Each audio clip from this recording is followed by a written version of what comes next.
In 1 Corinthians, the 16th chapter, it talks about a collection, giving. In the book of Genesis, Jacob promised God that I'll give you 1/10 of everything that I have for your protection and for your love. God said to us, for God so loved the world that he gave his only begotten Son, that whosoever believed in him should not perish but have everlasting life.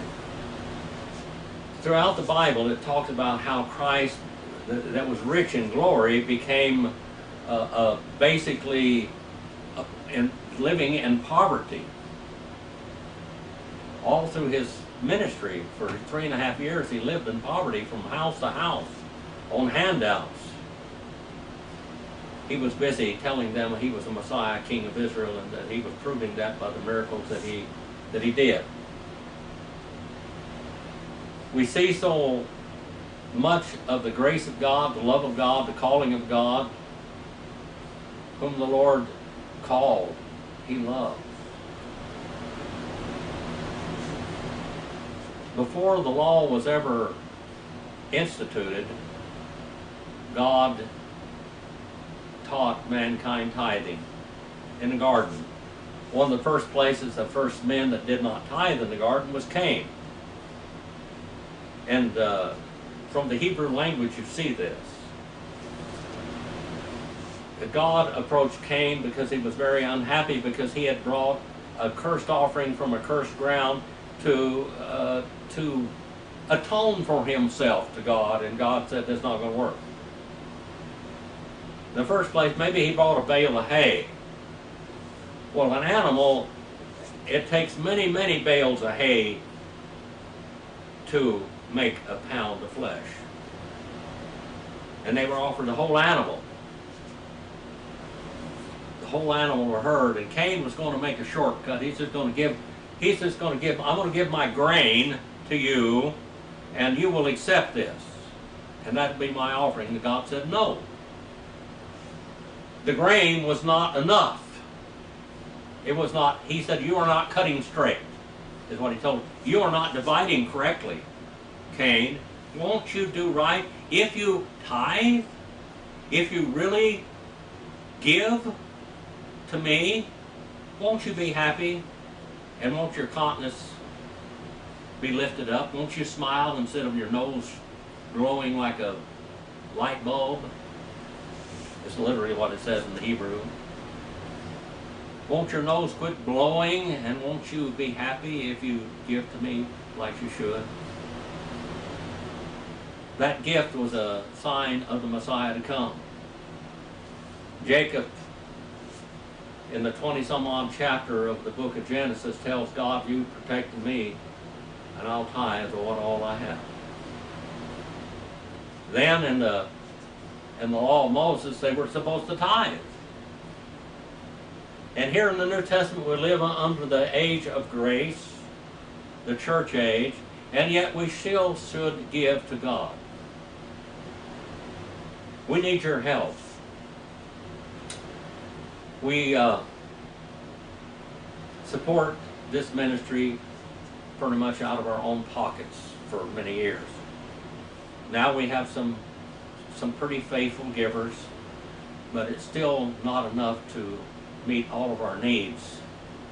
I'm going to have to replace cameras. Everything's wearing out, just like me. I have to get things repaired, and I have to replace some things that I can replace. We need your help to do that. We need your help to keep the lights burning, so to speak, and to buy the materials that we need to do the work. We are still using CDs and DVDs, and we have to have CD burners and DVD burners, and all of this stuff in master quality is very expensive. And I keep the masters also. If you could see, their masters are all over here from all the classes that I've done. We keep them just in case something happens.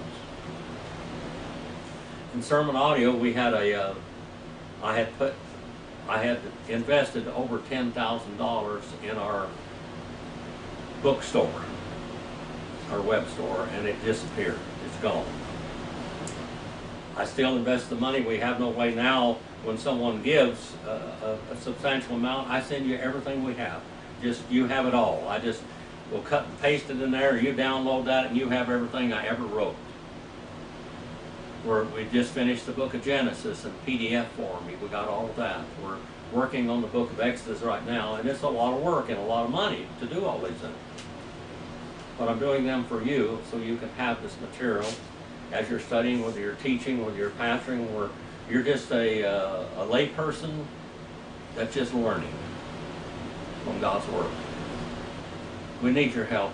If you can make offerings for us, we really appreciate that. If you can make a regular offering, that's great too. We appreciate each and every one of you out there for your prayers.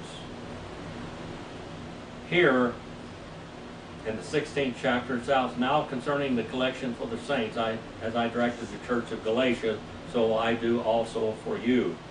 On the first day of the week, every week, and the first day of the week is Sunday, let each one of you put aside and save as he may prosper, that no collections be made when I come. Do this because you want to give. Give because you want to give.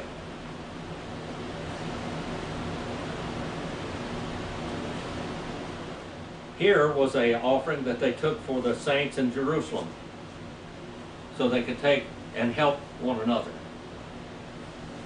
Churches do acts of mercy and gratitude throughout society, and we do that here also.